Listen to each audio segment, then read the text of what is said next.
Assalamualaikum warahmatullahi wabarakatuh. Saya Fio Jalilah, NIM 22231013 dari Prodi Pendidikan Ilmu Pengetahuan Alam, Departemen Pendidikan Ilmu Pengetahuan Alam, Fakultas Matematika dan Ilmu Pengetahuan Alam, Universitas Negeri Padang. Video ini merupakan tugas akhir dari mata kuliah Kimia Bahan Pangan dengan dosen pengampu Ibu Monika Primasari MPD. Video ini bertemakan tentang edukasi pengolahan bahan pangan dari cara memasak sayur dengan baik.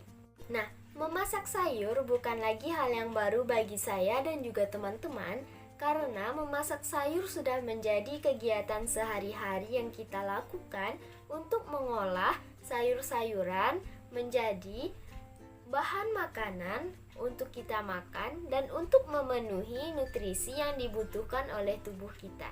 Nah, salah satu contoh ketidaktepatan kita dalam mengolah sayuran, contohnya direbus. Nah, saat direbus, kita tidak terlebih dahulu menunggu air rebusannya mendidih. Langsung saja kita masukkan sayur. Nah, di dalam sayur ini ada nutrisi yang larut dalam air. Ketika kita memasukkannya tanpa menunggu airnya mendidih terlebih dahulu, maka zat yang larut dalam air telah pindah ke air dan sayur yang kita konsumsi telah berkurang nutrisinya. Nah, untuk itu ada beberapa cara yang benar untuk memasak sayuran. Di antaranya ada dengan mentah atau tanpa dimasak, yang kedua direbus, yang ketiga dikukus, dan yang keempat ditumis. Nah, sebelum itu kita harus tahu dulu apa itu sayur segar. Nah, sayur segar adalah sayuran yang memiliki kualitas rasa yang baik serta kaya kandungan nutrisi seperti vitamin, mineral, dan antioksidan. Nah, kandungan nutrisi yang dapat dipertahankan oleh sayuran sangat mempengaruhi oleh cara kita bagaimana mengolahnya. Nah, beberapa cara memasak dapat menjaga kandungan nutrisi dan bentuk penyerapan dalam aliran darah.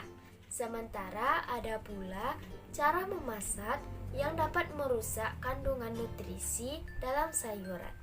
Berikut beberapa caranya. Nah, yang pertama yaitu tanpa dimasak atau bisa dimakan dengan mentah. Nah, beberapa jenis sayuran bisa dimakan mentah dan memungkinkan kita untuk mendapatkan nutrisinya yang lebih lengkap. Nah, salah satunya sayuran yang dapat dimakan dengan cara yang mentah adalah sejenis kubis-kubisan seperti bunga kol, brokoli. Nah, sayuran ini dikenal memiliki senyawa anti kanker yang disebut dengan glukosinolat.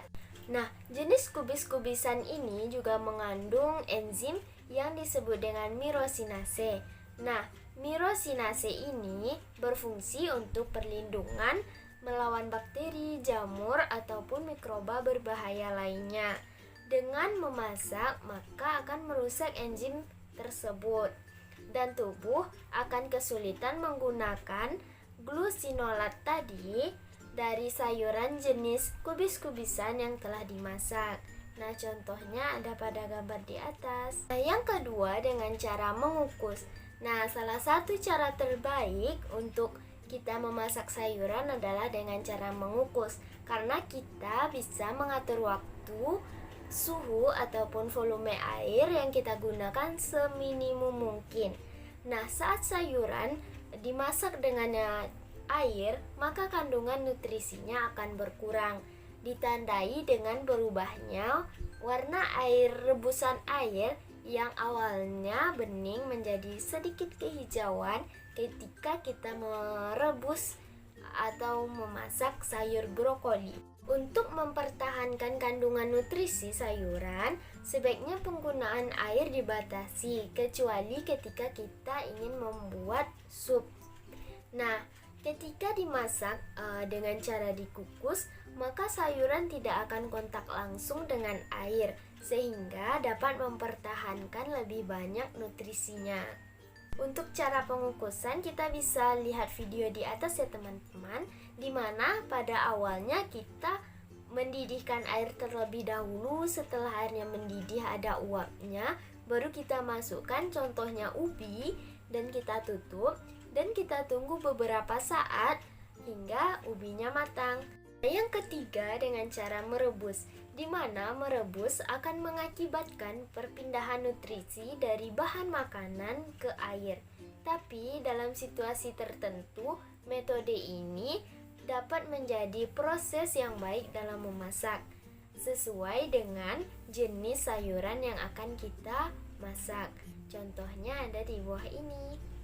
Nah, contoh merebus sayur yang benar ada pada video di samping ya teman-teman. Contohnya kita merebus pada sayur pakcoy dan sayur toge, di mana awalnya kita terlebih dahulu mendidihkan air, lalu kita masukkan sayur pakcoynya atau sayur togenya dan kita tunggu beberapa saat hingga sayurannya matang dengan waktu yang tidak terlalu lama sehingga tidak terlalu banyak kehilangan nutrisinya. Nah, yang terakhir dengan cara ditumis. Proses masak sayur dengan cara ditumis ini menggunakan sejumlah kecil minyak dapat menjadi proses memasak yang baik untuk sebagian jenis sayuran dengan suhu tinggi. Bahan makanan dimasak dengan waktu yang cepat dapat meningkatkan penurunan nutrisinya, artinya akan memperkecil nutrisi yang akan hilang ketika ditumis. Salah satu minyak yang dianjurkan untuk menumis sayuran adalah minyak zaitun, di mana memiliki antioksidan dan fitonutrien paling tinggi di antara minyak untuk memasak jenis lain, dengan menggunakan titik asap rendah dan penggunaan suhu terlalu tinggi yang harus dihindari.